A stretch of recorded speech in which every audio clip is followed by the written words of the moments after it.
স্থানীয় সরকার, পল্লী উন্নয়ন ও সমবায় মন্ত্রী মির্জা ফখরুল ইসলাম আলমগীর বলেছেন, আমাদের দেশে একটা হতাশাবাদী গোষ্ঠী আছে। তারা সারাক্ষণ হতাশ হয়ে যায়।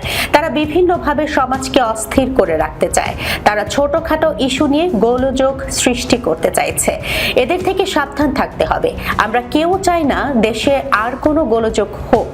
আজ শুক্রবার দুপুর 12টার দিকে রবীন্দ্রনাথ ঠাকুরের 165তম জন্মবার্ষিকী উপলক্ষে নওগাঁর আত্রাই উপজেলার পতিসরে রবীন্দ্র কাছারি বাড়িতে আলোচনা সভায় মির্জা ফখরুল এই কথা বলেন।